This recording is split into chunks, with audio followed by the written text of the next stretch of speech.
Hi friends, we have another story about giants in Ireland today. We have Finn McCauley, the giants of Knockmany Hill. In olden times, when Ireland's glens and woods were still filled with fairies and leprechauns, giants too lived on that fair Emerald Isle. One of the finest of those big folks was Finn McCauley, who was wed to the lovely great lass Oonagh. They made their home on top of Knockmany Hill. Now, as any good giant, Finn McColl had his work to do, so he was often away from his home. Lovely Oonagh didn't seem to mind, for there was plenty to keep her own hands busy, spinning, knitting, and even giving away a pretty touch to their great giant house. Life was very pleasant indeed. One morning, when Finn McCool was busy working with his kin building a causeway to Scotland, the word came that Cucullin was coming. Who's Cucullin? I don't know. Cucullin was a giant too, and without a doubt the strongest in that part of the world. When he walked, the earth trembled, and with one blow of his fist, he had flattened a thunderbolt, so it looked like a pancake. He was so proud of that feat that he kept the thunderbolt in his pocket just to show the world how strong he was. Cucullin doesn't look very nice. Every giant in Ireland had been given a good beating by Cucullin. That's not nice at all. Every giant, that is, except for Finn McCooley, and Cucullin swore by the green that he would never rest day or night, winter or summer, until Finn McCooley was added to his list. Oh, Cucullin looks very mean and scary. I don't like him. So far, Finn had been smart enough. He kept moving about whenever he heard that Cucullin was in the neighborhood, but this time Cucullin was sure to get him. So Finn left the causeway and sped off for Knockmany Hill, his house, and his darling wife Oonagh. "Finn, my love," said Oonagh, greeting him at the door, "what brings you home so early from your work?" "The chance to get a sight of you, my sweet thing," said Finn, since he was as honest as the summer day is long. He added, "and to keep out of the way of Cucullin. He is after me." "Oh no, I hope Finn doesn't get hurt." Oonagh soothed her husband. She brought him his slippers and lit his tea on the kettle. She stirred up the peat fire so he would be nice and cozy.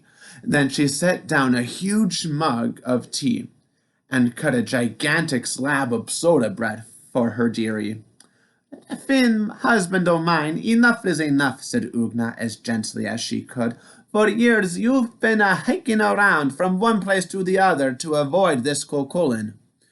Why, you even built our house high up here on the windiest of hills so you'd be able to spy on him coming round. You'll not get a moment's rest until you stand fast and face him." "Aye, I'll be getting plenty of rest if I stand fast and he knocks me down. I don't have the heart to face a man who can make a young earthquake just with his walk, and who carries around a flattened thunderbolt in his pocket just to prove his strength." At that Knockmany Hill gave a little dance. "He is coming," said Finn, his face turning a fine shed of pale green. "Now hush," said Oonagh, "and give me time to think. Do you worry that I won't do all I can to help you settle this matter once and for all?" Oonagh then worked a charm. The fairies had taught her. She took 9 woolen threads, each of a different color, and braided them into 3 braids. She put one around her right arm, one circling her heart, and the third around her right ankle. Now, nothing she did could fail. Oonagh is very clever. We see our friends the fairies over here helping Oonagh. How do you think Finn feels? A little scared? Does Oonagh feel scared? No, she feels brave and confident. Next, she sent around to all the neighbors to borrow 21 iron frying pans. She hid them in 21 loaves of bread that she baked on the fire in the usual way. She set them in the cupboard with some bread she had baked the day before. Then she took a pot of milk and made it into fresh wet cheese, and put it along with some white stones at the foot of the cradle she had made up. "Now, my darling," she said, handing Finn some baby clothes, "put these on and do everything just as I'm about to tell you. And remember," she said at last, "Cucullin's strength lies in the brass finger he has on his right hand. Now, quick, into the cradle, because I hear that man mountain at the door." Finn is dressed up as a baby. She has iron pans in bread. What is she going to do? All right, woman, bellowed the giant at the door. "Where's that coward Finn McCowl that I've been chasing after me all this time?" "Well, well," said Oonagh with her sweetest smile. "Now, isn't that a shame? Finn was off working on the causeway when some important family affair called him away, but he'll be home by tea time. So why don't you just come right here and sit down?" Poor Finn trembled in the cradle. Is this a real baby? No, it's a Finn. Does Cucullin know that's Finn? No. "See this," Cucullin said, pulling what looked like a pancake out of his pocket. "This was a thunderbolt until I caught it and flattened it, and that's what I'm going to do to Finn McCool too." "Tisk, tisk," said Oonagh. "That may not be as easy as you think. Finn McCool's a big broth of a man. Why, he can take a look at our little baby, and you might be getting an idea of the strength and breadth of Finn himself." Cucullin peeked in the cradle. Cheer up," said the huge baby, looking back at him. "My," said Cucullin, "what a big boy." "While you're waiting, why not have a bite to eat?" said Oonagh. She put some loaves of bread on the table, along with a can or two of butter and a pile of cabbages. Is the frying pan inside the bread?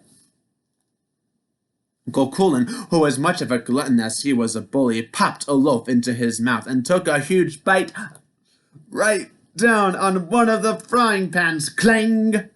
"Ow!" shouted Cucullin. "What kind of devil's bread is this? Here are 2 of my teeth. Out!" "That's Finn's bread, the only kind he eats," said Oonagh. "Is it a bit too tough for ya?" "Too tough for me," shouted Cucullin. "I should say not.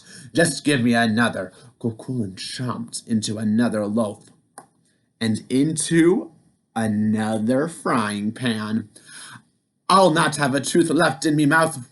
There's 2 more out." Cucullin hollered even louder. Oonagh is so smart and clever. The baby began to holler too. "Hungry, hungry, hungry." "Ah, sweet dumplings," said Oonagh, and she handed baby Finn a loaf. And because there was no frying pan in it, Finn ate it right down. "More, more," said the baby, and he gobbled up another loaf too. "He seems like a strong lad," said Cucullin, getting a little worried now. If this was the baby, the father must indeed be a bit stronger than Cucullin had thought.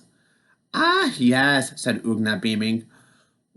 "Why, instead of dollies, he loves to play with those white stones there in his cradle. Show the nice man, baby dear." Is that really the baby? Who is that? Yeah, that's really Finn. Oh, Finn did as he was told. He picked up the stone that was really the cheese and squeezed all the water out of it and plopped it in his mouth and ate it down. Cucullin was not to be outdone by a baby. Cucullin grabbed a stone and squeezed it, and squeezed, and squeezed, and squeezed as might as he could, but he couldn't get one drop of water out of it. He popped it into his mouth, and with a chop, oh, there went the rest of his teeth.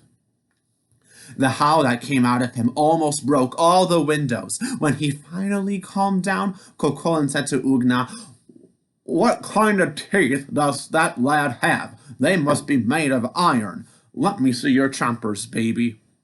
At that, baby Finn opened wide his mouth, and Cucullin stuck his brass finger, the brass finger that was the secret of his strength. With a strong bite, Finn McCooley bit the brass finger right off. Then up Finn leapt, and he began to pound the daylights out of poor weak Cucullin. And that was that.